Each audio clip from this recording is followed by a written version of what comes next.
একটা শুকনো কাঠি, কিন্তু তার ভেতর লুকিয়ে ছিল 5টা শিক্ষা, যা এক ছেলের জীবনটাই পাল্টে দিল। তুমি কি জানো, কখনো কখনো সবচেয়ে সাধারণ জিনিসই সবচেয়ে বড় সত্য শেখায়। মানুষ সফল হয় প্রতিভায় নয়, বরং ভিতরের গুণ, ভুল ঠিক করার শক্তি আর সঠিক পথ চিনতে পারায়। এই গল্পটা শুনলে বুঝবে, বৃহত্তম পরিবর্তন শুরু হয় ক্ষুদ্রতম উপলব্ধি থেকে। রাহিম ছিল শান্ত স্বভাবের ছেলে, কিন্তু মনটা সবসময় দুশ্চিন্তায় ভরা। সে ভাবত, আমি কি কোনোদিন সত্যিকারের সফল মানুষ হতে পারব?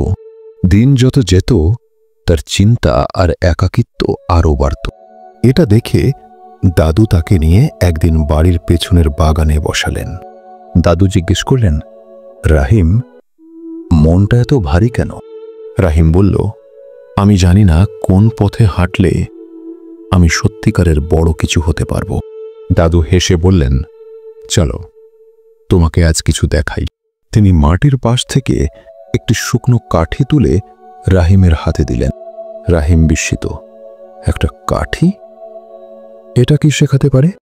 দাদু বললেন, এই কাঠির ভেতর লুকিয়ে আছে 5টি বড় শিক্ষা।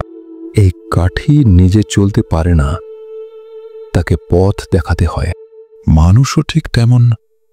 শিক্ষক, বাবা মা, ভালো মানুষের দিক নির্দেশনা লাগে।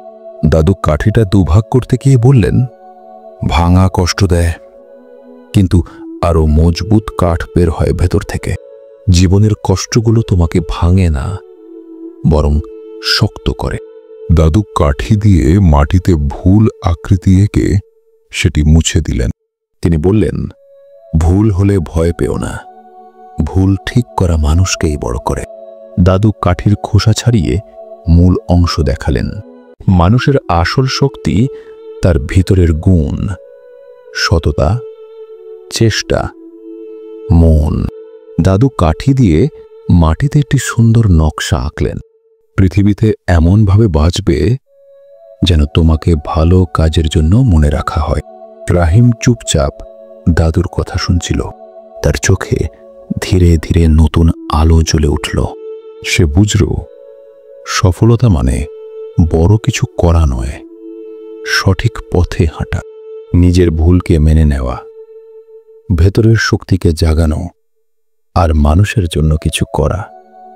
এটাই সফলতা। রাহিম হাসল এবং বলল, দাদু, এখন বুঝেছি, জীবনটা কাঠির মতোই সহজ। দাদু বললেন, হ্যাঁ রে, সহজ, যদি মন দিয়ে দেখতে শিখো। সেদিনের পর রাহিম আর আগের মতো দুশ্চিন্তা করল না। চাপ নয়, ভালো গুণ, চেষ্টা আর শুদ্ধ মনই হল তার নতুন শক্তি। সে প্রতিদিন ছোট ছোট ভালো কাজ করে নিজের চিহ্ন রেখে যেতে শুরু করল। দাদুর কাঠির 5টি শিক্ষা তার জীবন বদলে দিল, ধীরে, নরমে, কিন্তু গভীরভাবে।